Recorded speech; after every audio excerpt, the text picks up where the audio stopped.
Welcome to another episode of Relentlessly Resilient, where real people share real-life experiences and the tools they've developed to move forward and live their best life. I'm Jenny Taylor. And I'm Michelle Scharf.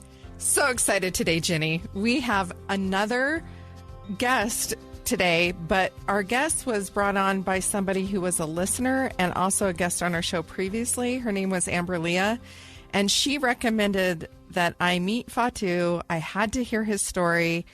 I went and took her recommendation, sought him out on Facebook. We had a conversation, and she was not wrong. I think that people are going to learn a lot today, not only from his story, but from Fatu himself. He's very interesting. So I'm excited to introduce you to Fatu. I'm not going to say his last name. We're going to just let you introduce yourself because I can't get it pronounced right. No worries.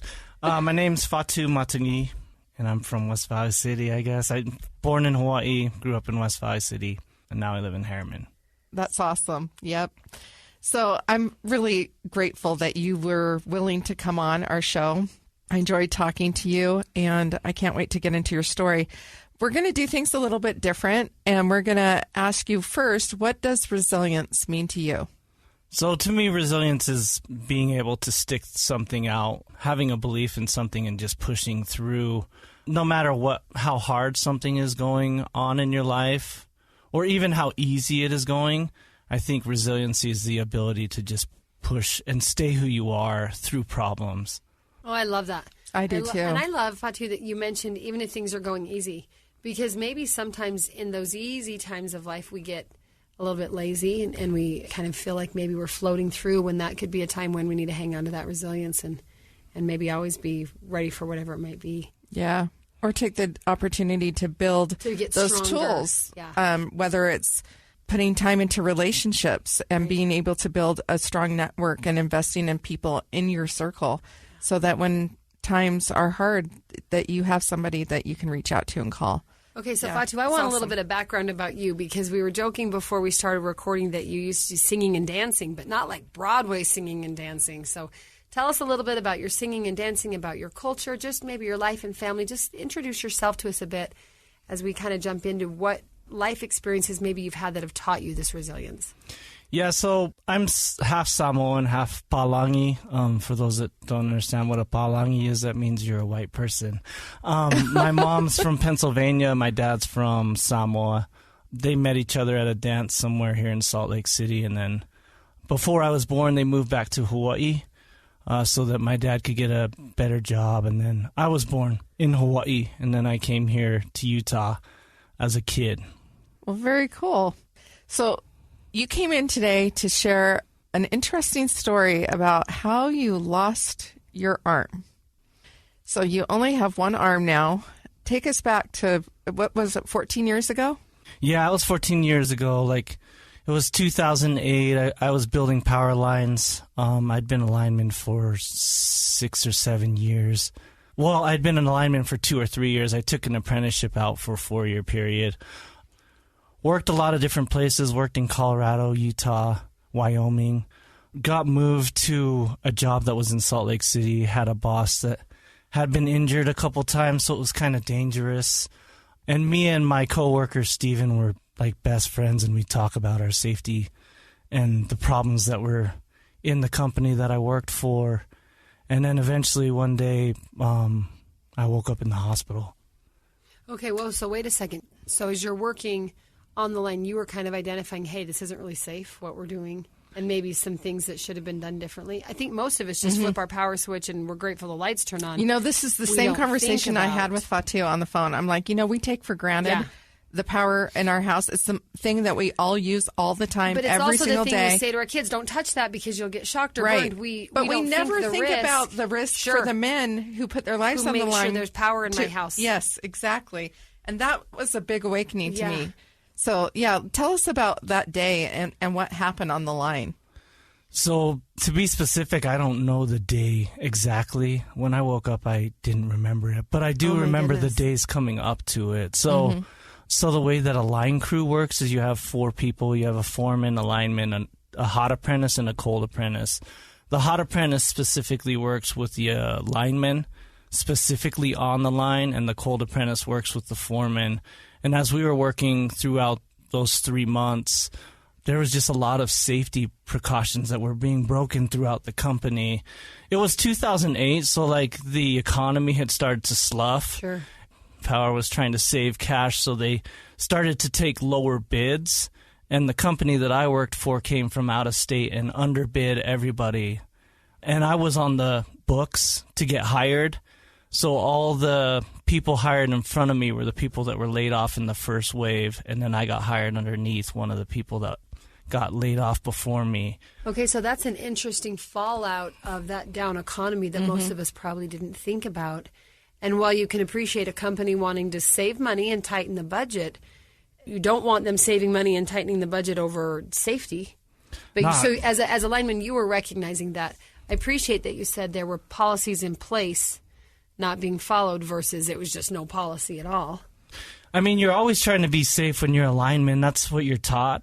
You're constantly thinking about the people that are getting injured on the line because it's happening all the time. In Utah, what the rate was you had 1 fatality per year. But outside of that, you had people that were losing arms and fingers and toes and legs all the time. So you were always talking about those. And we've never heard of that. Have you ever heard of that, Michelle? I mean, I don't hear it in the news. No, this is why I love this story, because I'm like, oh my gosh, I had just a moment of how dangerous this is. And what an appreciation that to have for the linemen that provide us this power. Yeah. So you'd seen some safety violations.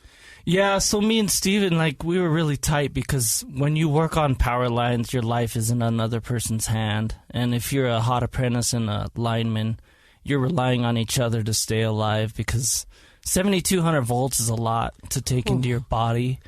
So we were talking about it. Well, it came to a point where there were so many safety problems that were happening in the company that the company finally respected it, and we had this big meeting.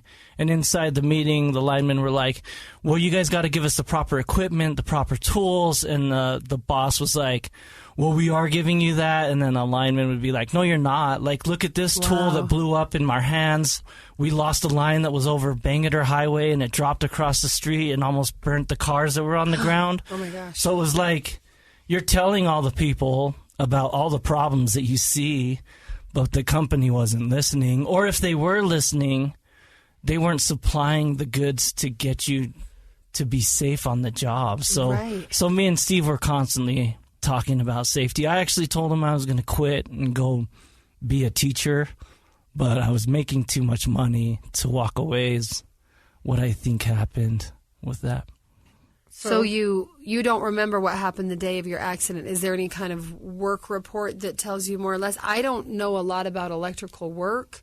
So when you say you were working on this job for 3 months and working on the lines, are these all overhead power lines like I would be accustomed to seeing? Is this stuff that's more in the ground under the green box in front of my house? Maybe explain what the nature of that particular project you were doing work on. Yeah, so I was young. I was 26 years old and really healthy. So I was typically backyard overhead jobs, distribution, 7,200 volts, climbing poles rather than being in a bucket. And the job specifically was in a backyard pole.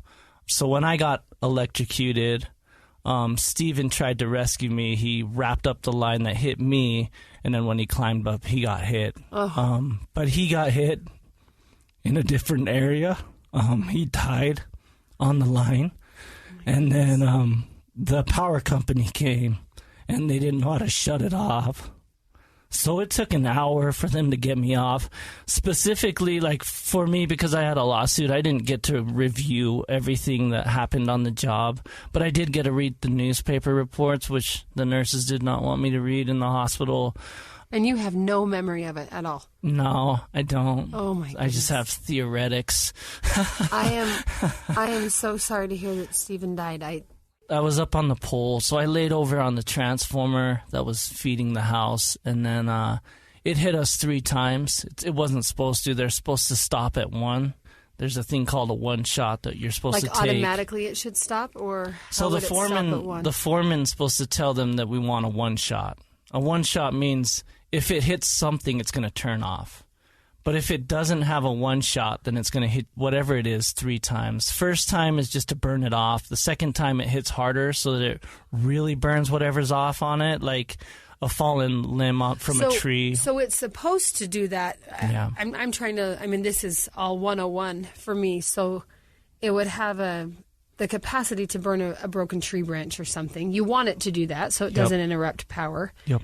You don't want it to burn a human, a worker, a person. Yeah, and that's why you take a one shot. Okay. The one shot's to protect whoever's on the line that's going to save the guy. So the contact is made and it immediately stops. Totally. But the one that you were with had the 3 shot. It had the 3 shot. Oh. So it hit me, went through this left arm, and then it jumped out of this right arm, hit me again through my left knee, and then came out of my right knee. And then the third time it hit Steven, and then it shut off. But nobody knew it was shut off. So like when the fireman, the foreman was trying to figure out how to shut it off. By the time it hits, it's so fast. With 3-phase reclosure, like with the way electricity travels, it's instance. Mm-hmm. It's like you see a person get hit and then another one get hit. It's super fast. So you said you got hit on your left arm and it traveled through your right arm, and it's your right arm that you lost. Yeah. You got hit on your left leg, it traveled out your right leg. Both of your legs were okay? Nah. Or not? I guess they're both part of your body still, but not necessarily okay. I have 4th-degree burns on my body. So typically when you go to the burn unit, the deepest burn is 3rd degree. And I had 4th degree because they were down to my bone. And then with electricity, what happens is it doesn't burn from the outside in like a gas fire would. Instead, it burns from the inside out like a microwave. So the doctors, when they pulled me in, saw that my bone was burnt, and then they just started removing all the flesh that was covering the bone, and then it burnt for a couple days, and then they'd remove skin. They'd remove stuff every day. And I wasn't awake. I was knocked out, so how long? Nice thing for me, I guess. How long were you knocked out, can I ask? I was knocked out for 2 weeks. Oh, my goodness. So part of me is just appalled that this happens and that you say somebody dies every year and there's injuries all the time, and I've never in my life heard of this. I think I live in this world that feels like we have modern technology, and so surely you would have safety suits and safety equipment, and I don't know, somehow I magically think you can touch the power line to fix it from my house without hurting yourself. And so to hear all of this is alarming, but also to hear it's almost like a science lesson when you describe it as a microwave. No. This is helpful. I think it's good for. I think it's good for all of us to hear. We think of a microwave and how that works. Most of us do when we think of burns. Think of it starting from the outer layer of skin in, and how far might that burn go. Mm-hmm. We don't think of the fact that the bone might be what's burning from the inside out. That's horrific, and there's no way to stop it. Once that electricity had shot through your body, there's no medical something to say stop burning for 2 days. It just continues to burn.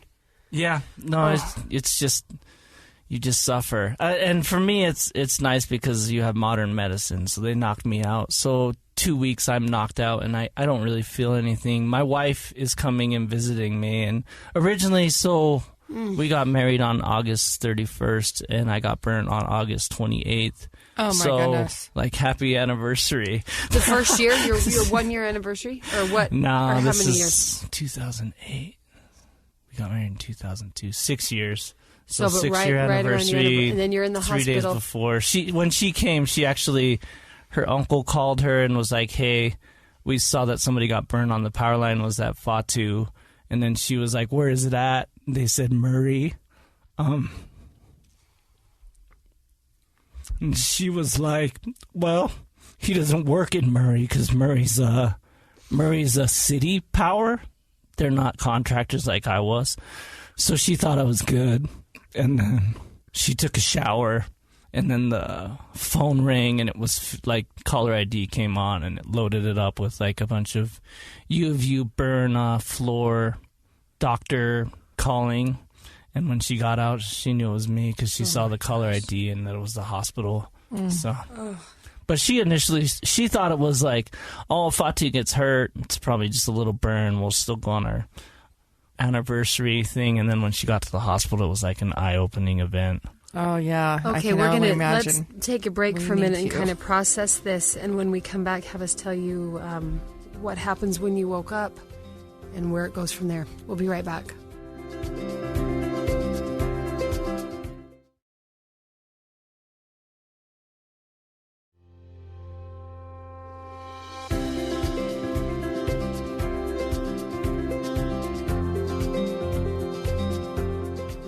Okay, we are back trying to process what happens next. If you're in this medically induced coma for 2 weeks, you're clearly not waking up and going home the same day. So when I wake up, I ask the same question every time because I was on a ventilator and I was trying to rip it off my face. And then eventually I got to a point where they took the ventilator off and I could finally speak.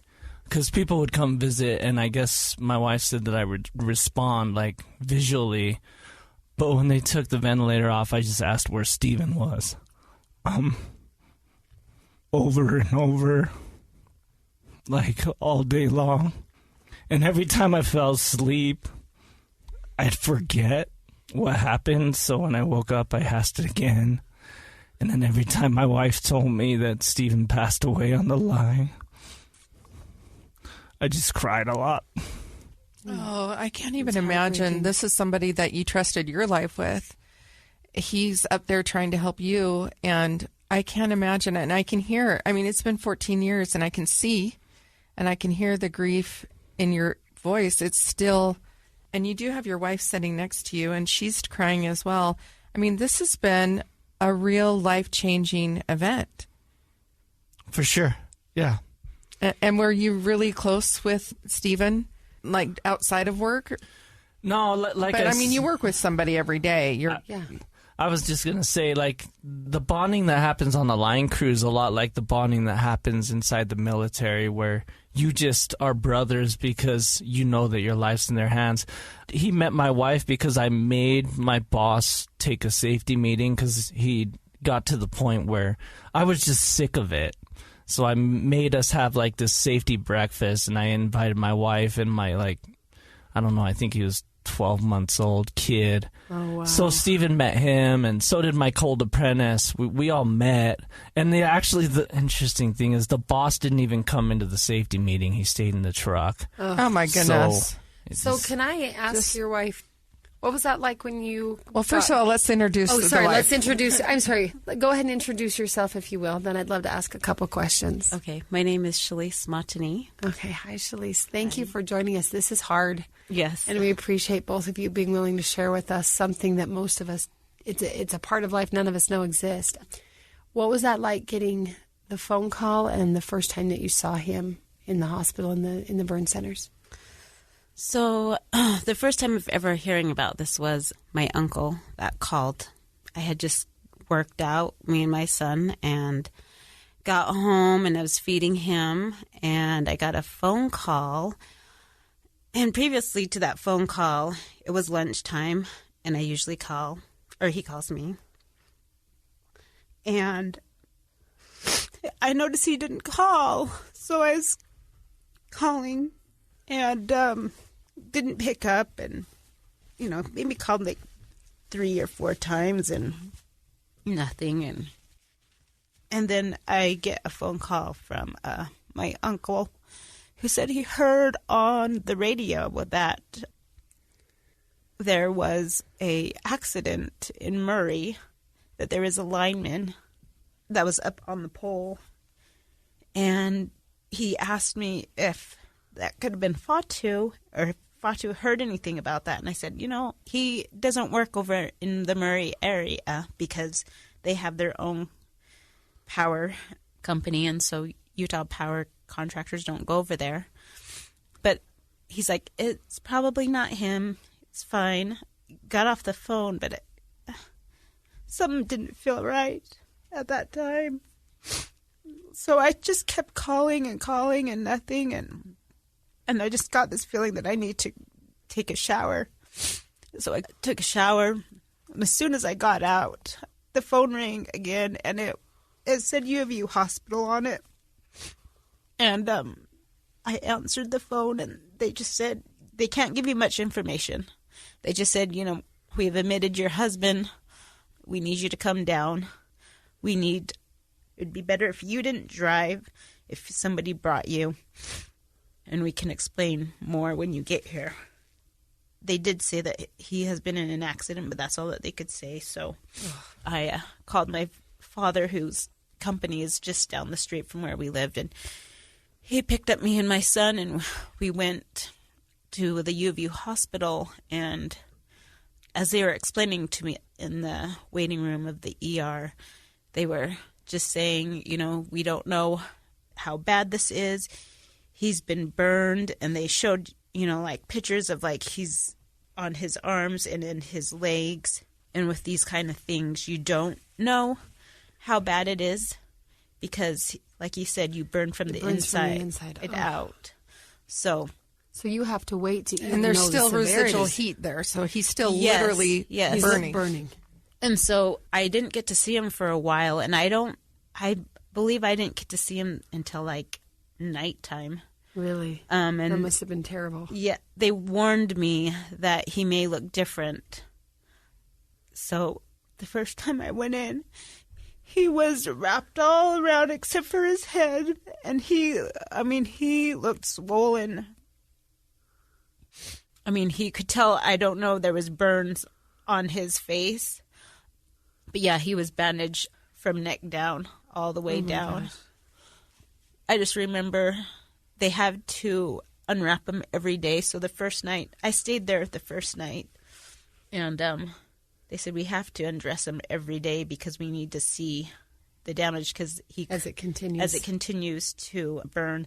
So they said, you may not want to be here for this. And I said, no, I want to be here for this. So they would unwrap him.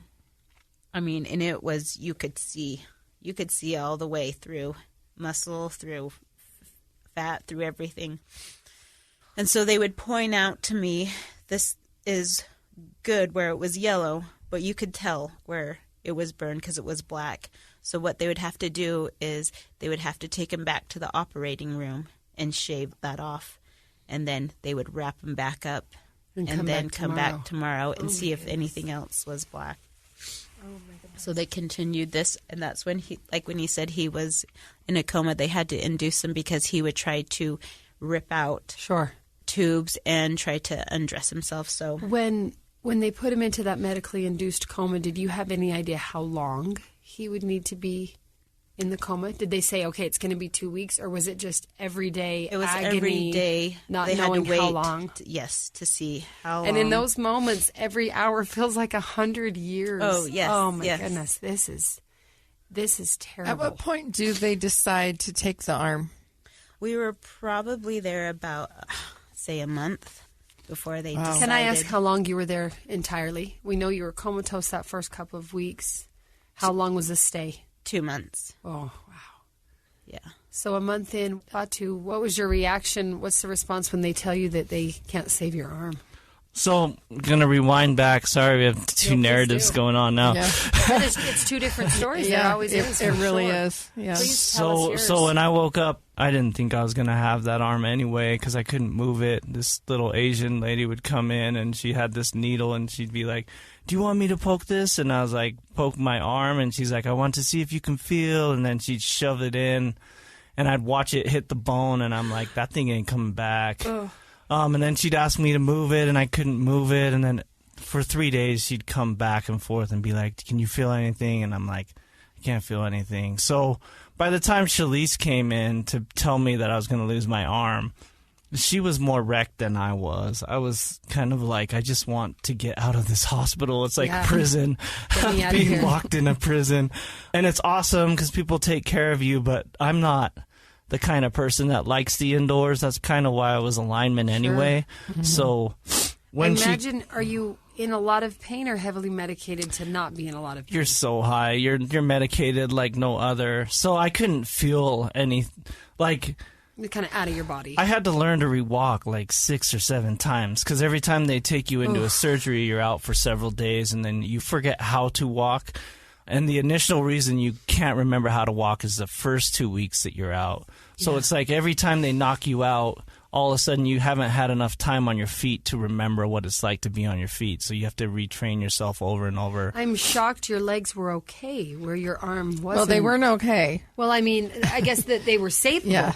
I'm thinking if you're saying the bone is burning from the inside out, do you have, like today, all these years later, do you have full feeling and mobility in both legs? No. No. Okay. No, the patches that I have on my knees are different, and they don't have any sensation. The sensation's different. Like, people can lean on my knees, and I won't. I'll just feel pressure. I won't actually feel how much pressure. And you can walk, run. But I can walk, run, and snowboard really well. Oh, good. That's awesome. I do stuff. A lot of stuff. So they tell you they're going to take the arm. Did they amputate the arm during that 2-month stay, or was that later down? During the stay. So Shellise comes in and she's like, "You're going to lose your arm." She's weeping, obviously, and I'm just kind of like, you kind of like hold her and fake weep as well or something. Like, I don't remember exactly specifically what happened, but... And then they just take you back. There's so many times where I would knock out because loss of blood or something. To blend all the surgeries together is often what happens inside your mind. Like, for instance, one time I was learning to walk, and I had my arm that was falling off of my body, and they'd taped it to my body. And I was using the walker to get 15 steps because I wanted to get out of the hospital, and the goal was to get to the door. So I'm getting to my goal, and then when I get back, the nurses are concerned because they're like, "Fatu, you don't seem energetic." And I'm like, "Well, I just walked down the hall, and that's freaking hard." Yeah, that took all the energy I have. Yeah, and then they're like, "No, you just don't seem right." And they pull the blankets and the sheets off of me, and blood shoots across the room, and Shellise screams, and then I'm like, well, maybe this will be the day that I die. And, like, the people jump on top of you, and they apply direct pressure, and then they wrap you. And this was from the arm, the right arm? Yeah. So they pushed me to the basement, did emergency surgery, but when I woke up, the arm was still there, right? Really? Like, they just cauterized the thing, because they're trying their hardest. So they were hopeful it could stay. They're so hopeful. Yeah. Like... A lot of the way you said that, I was like, they were so hopeful, just and I was take the just arm thinking, off and let me take go the arm home. off and let me go. That's I'd my love perspective. To know, like, what's your mind game at this point? Because, you know, here we are, we're talking about resilience, and you've just mentioned that being hospitalized, in and out of consciousness, in and out of your own body, that's torture. How did both of you, and then watching him is also torture. I'd love to know, how did both of you, what resilience tools or just what tools in general did you have to not absolutely lose your mind during that time? Because I think that psychological part would parallel the physical agony of, I'm really just going to lose it here, people. So to me, a lot of resilience for me that was in the hospital was, I live for that one moment that makes me feel alive. So that moment can happen like 5,000 times a day as long as I'm present in the moment.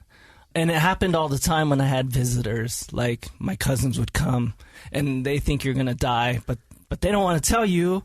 So you just sit there and you just absorb. Like, for me, it was like absorbing their energy. Like, it's okay, I can do this. They're here. They love me. I can love myself. I can care. And then you have the hard parts that you ripple through. Like, they have this thing called the tank room where they roll you in and they debrief all your scars and rip all the skin off. And blood's running down the drain and you're hurting. But you have a nurse, so you could talk to the nurse, and I could look at my arm and be like, yo, where'd my bicep go? My wife's not going to think I'm sexy anymore. Like, to me, joking is like... I say that sense of humor is admirable. I don't know that I would have that. The joking, to me, was one of the things that made me feel normal. Because I grew up in an atmosphere that was hard. My whole family, we grew up in child abuse. And I think one of the things that I learned when I was a kid, and my entire family, was how to laugh pain off. And the reason we could laugh pain off was because we'd been through something that we didn't think we'd survive through. So I don't know if that helps or not. No, that to me is, that's remarkable that you could have that kind of resilience. What helped you watching him? I mean, I can't imagine the difficulty of... So when you're put in that kind of situation, you are so set on getting him better because you have a child that needs his dad. And you just try to do everything you can. In the hospital, I felt like I was just like, go, go, go. I got to get him better. Because at that time, he didn't see his son almost until he was out of the hospital. I wanted him better so that our son could come and visit him. And so it was my son that got us through all of this, just thinking about if we just get him better and get him home, it will just be so much better. I love that beautiful family connection that both of you mentioned. The thought of this son that you share together, making you fight for him and him fight for his own life, but then also the cousins and the other family that came and gave you confidence in yourself and love in yourself to say, okay, we can do this, even though horrible and awful. That's beautiful. Yeah. We need to take a quick break, and we'll be right back.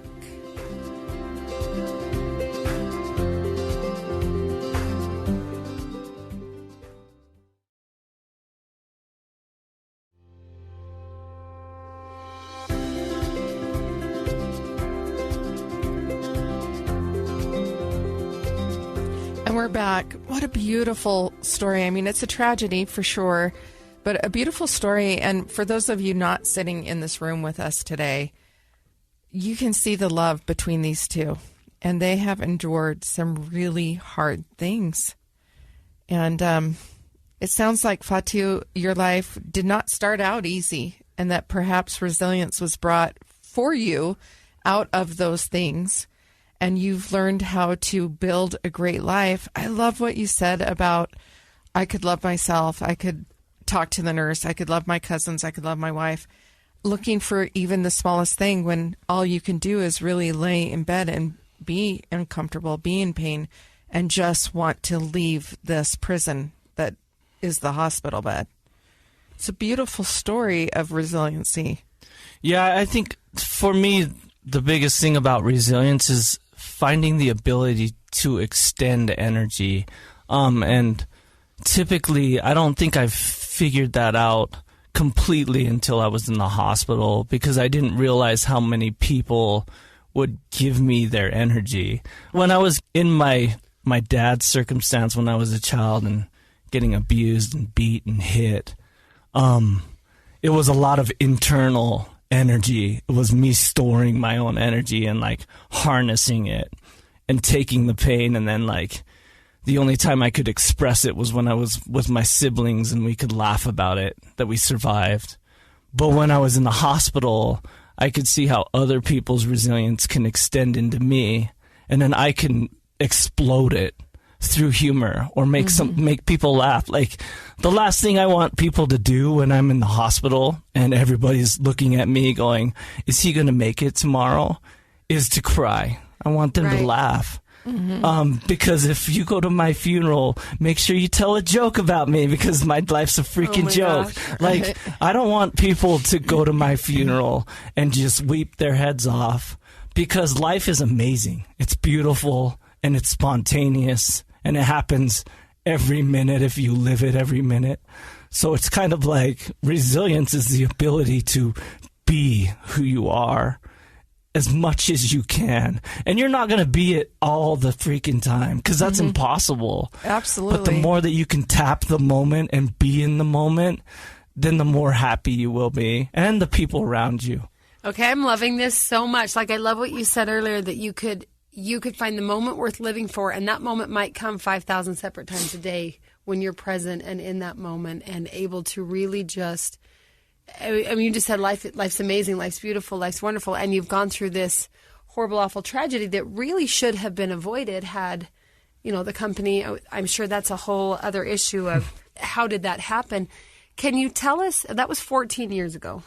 You came home, I'm sure, with all kinds of batters and bruises, but no right arm, a beautiful young son, a wife that's been by your side. I know there's not time to go through 14 years of the journey, but maybe give us a few takeaways of what life has been like now, adapting to having one arm and not two, and I'm sure the ongoing effects of this accident, even a decade and a half later. Yeah, so it's really hard when you get home. Like, it sounds super easy with me just giving the anecdotal answer like 5 seconds ago. but it's way harder than you expect. To me, one of the hardest things was getting over the grief of losing Steven. When I was in the hospital, he was buried, and I couldn't go to his funeral. And his dad came and visited me, and he was a lineman, and I was amazed that he came and visited me, because for linemen, a lot of times when something happens, we blame ourselves. We're like, it's all our fault. And to have another lineman supporting me and showing up really helped. So the grief part was first. After going through the grief, I had to find something that would occupy my time and bring me happiness. And for me, it was snowboarding. I found this guy that his name is Travis. He's got these big dreadlocks, and he saw me snowboarding one day, and I'd volunteered to work with disabled people to teach them how to snowboard. And when he saw me riding on the hill, he was like, you should try to make it on the Paralympic team. They're like barely opening up this sport. And he went and rode with me, and real fun riding with this guy, because typically I would try to ditch people that were teaching me stuff, and he would stay with me. And I'm cruising down a black. He's cruising down a black. He's looking at me, and he's like, yo, bro, this is the sickest thing ever. And I'm like, this is my guy. Like, this is my people. And he invited me to go up to Canada, and I went and I raced, and I placed like 13th out of 60 in the world. Oh my gosh, that's amazing. Yeah, and then he was just like, just keep doing it. And I was like, I got to, because this is something that gives me something to compete against and to also like put goals up. And this is hard for my wife, because we have one kid at the time, and we had another one that we didn't think would happen because the doctors were like, you probably can't have kids. And he came, and I'm racing snowboards, and Shellise is at home with all these kids in dirty diapers, and I can win an event and go home and be like, check it out, I represented. And she's just like, change the diapers now. Like, this is ridiculous. Hey, I totally You're get that. gone all day long. And I'm just like, aren't you proud of me? And she's just like, yeah, change the diaper. Like, I get you, girl. Do that. So it's like a really interesting aspect to be married and then try to like pursue an athletic goal. But for me, it's a lot of recovery for me was just finding things that made sense that you could push towards. So for instance, me and my kid, if I'm with him and I'm present, I'm focused on everything he's doing. But if I'm not present, then I don't really care, and I'd rather be snowboarding. So you have to make that shift inside your perception to focus on what matters. Yeah. That goes back to your, finding joy or being present in the 5,000 times a day, right? Yeah. It's really learning about mindfulness, about being able to be present and be aware of what's going on around you and just be in the moment and live the moment. That is, I wish that we taught that in schools, like elementary school from the very beginning. Like nonstop every year. Yeah, because yes, it should be part of curriculum. It should be like an exercise. When I went to school, we said a prayer and a pledge of allegiance every day. It'd be really nice if they would do like some breathing and a mindful moment every day for our kids, because they're really suffering and they don't really know how to get present. Totally. So I substitute teach school, and I finished a degree in English literature later in my life. But I teach kids, and like what you said, when you can present the facts in a way that's funny, and you can engage kids and get them to think the same way you think, then everything goes better. And I'm not a professional teacher, but the kids like me a lot of times when I bet they do. When I visit. And typically, I don't know if I'm a good teacher, but I'll say things like, hey guys, you might not think this is super important. Like, it's really boring to come to school and be inside this box for 8 hours. But the way that it can affect your future is pretty important. And I understand, you guys don't want to be here. I don't want to be here. Like, nobody wants to be at school. But we can do stuff. Like, we can talk about things, and we can figure things out. And if it's applicable to the future and it teaches you something, then you can use it in your life and actually make money, which some of you may want, some of you may not want, but you got to make that decision when you're done. Right. And currently, when we're in class, you guys don't have decisions. You got to do what I tell you. So listen up. Okay, so you bring up a good I love point. that. In addition to losing your friend and coworker, losing your right arm, all kinds of damage to your own body and the psychological difficulties in your whole family and world going forward, I imagine you didn't go back to work as a lineman. So have you, and you mentioned you maybe were going to be a teacher, you substitute teach. Did you choose a different career? How do you now provide for your family where that was your, like you said, you were making good money and that's kind of what kept you from leaving it even though you knew it was dangerous. Just the practical side of me is saying, how do you pay the bills now? I'm sure you're not climbing up the pole anymore. Yeah, no, you're right. Like, so for 2 years I raced the circuit, and that gave me some money. We had workers' comp that gave us like a quarter of what I made before, so that was hard.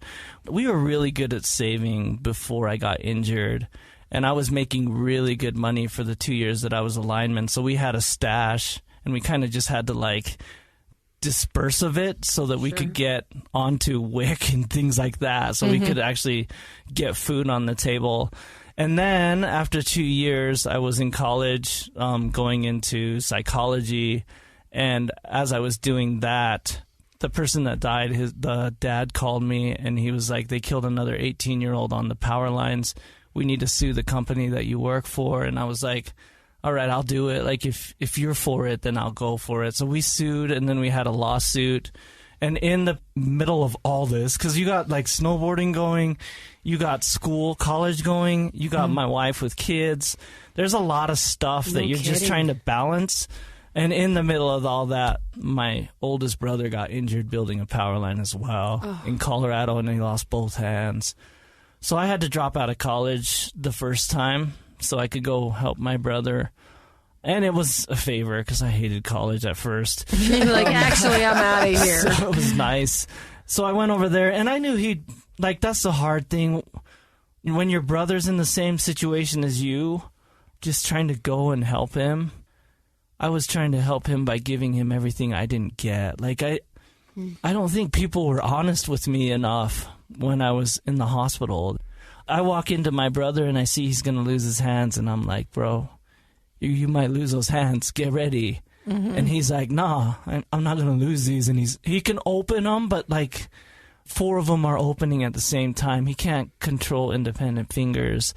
And I'm like, just prepare yourself. And the thing about my brother that's nice is he's been through what I've been through, our childhood. So I can push him. He can push me as well. And I'm a pusher, and he's a joker too. So I can be like, after he loses his hands, hey, bro, if there's anything that you need, just tell me. And I'm inside of the hospital visiting him, and he's like, okay, well, something is itchy really hard right now. Can you scratch it? And it's his nether region, right? Yeah. And I get like a wrench in the room, and I go over there and kind of try to scratch it. And he's like, dude, don't, bro. Like, just scratch. Don't do anything else. And it's kind of like that brotherly nature that I had when I was a lineman anyway, where you could just be really honest. And you can hope the best for them, but you know they have to dig in and find that as well. And he had it. Like, so I didn't have to worry if he'd do it. Because to me, the hardest thing is with my life and with teaching students and stuff, you wonder if you're sinking in. Am I going to actually affect this person? And are they actually going to, like, I'm not going to change them. I'm going to influence them. But can I can I sink it in so that they actually build their own? Their own energy, their own resilience, their own capacity to look at something, shift it, make it funny, and then laugh about it, and then move on. And my brother had that. Him and I actually visit a lot of burn survivors at camps. We've met people that don't have faces, don't have arms, don't have legs. And we laugh about not having a face or not having an arm. Or me throwing my son's bottle because I can't spin the lid on. And milk goes flying everywhere. And my wife hates me for this. But this feels great right now because it feels justified. So it's kind of like when you meet those people who are in that circumstance and you can make them laugh just to find relief, it's refreshing. Yeah, This is I incredible. imagine it is. I love hearing you. You keep referring to energy. And, we are in these bodies. Our bodies all look different. They all have different capacities.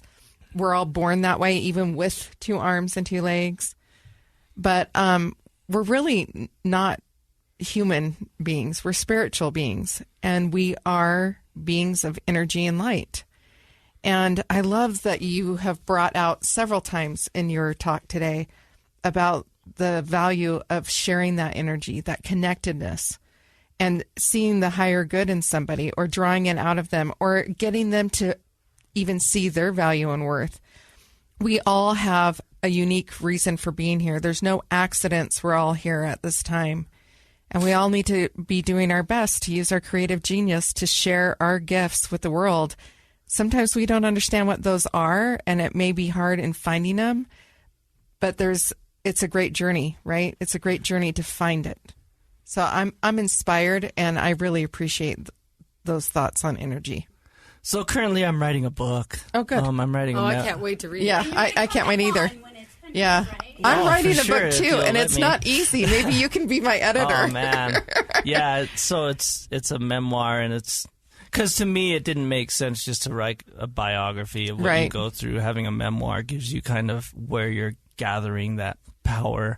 So it talks about my childhood and stuff. But yeah, actually, when I got into school, I switched from psychology to English literature studies so that I could learn how to write better. And then when I got in my last year, one of my professors was like, I'm going to make a class for you, because she read my whole manuscript, and she was like, this is great. We're going to use this as material for the class so that the kids can learn how to write. So how long do we have to wait for the book? Where do you have any idea? I'm just asking, like, is question. it if you've got a manuscript, that's a start. Yeah, no, I agree. You'll let us know, though, right? Yeah, I mean, I want to finish somewhere in a year. So I already wrote, the first manuscript was 300 pages, and I was trying to narrow the script down. Sure. But it seems there's a lot it's to the story. hard to stop. Well, I think we all look forward to reading. Leave it Follow long. me on Facebook or Instagram. Well, okay, where do we find you on Facebook? So Facebook is just my first and last name. Say it again. FatuMatagi. As long as you have friends on there and I know that you're not a bot, then I'll like you. I'll be your friend. Instagram, it's one armed dude, no space. That's it. Just one armed dude. And that's pretty much it. And are you still snowboarding? Oh, for sure. Okay, good. That's okay, like good. my life. Well, this has been incredible, and you. It's interesting. We focused in on one story of your life and the accident and everything that fell out from that, but you've lived enough of life that you've exercised resilience for a long time. And that's something that I think can benefit so many of us, those lessons you've learned and shared. And like Michelle said, the energy, the connection to people, the sense of humor in the midst of everything awful. And I'm totally with your wife, because I can see her being frustrated as the milk flies across the wall. And yet for you to be able to have that, in the moment, and just be able to say, hey, we've got to still be able to laugh. I think there's so much about resilience you've shared with us. I think this is an episode I will listen to many times and take out pieces of. So thank you for sharing so much of your heart and your story. Thank you both, and best wishes with your children, with your family, with your snowboarding, and we're really excited about the book. So thanks for joining us today. Absolutely. You bet. It's been another amazing episode here of Relentlessly Resilient. We're thankful to all of our listeners for listening. We hope that you'll find us on your favorite podcast platform and give us a like, a rating, and a review. Shout out to our producer, Kellyanne Halverson. And if you're listening and have a story you're willing to share, we would love to bring you in studio or join us remotely if necessary. Find us on social media at Relentlessly Resilient on Facebook or Relentlessly Resilient Podcast on Instagram, or send us an email at rrpodcast@ksl.com. And remember, whatever you do today, remember to be kind. You have no idea the struggles others are dealing with in their lives. Have a great day. Take care, everybody.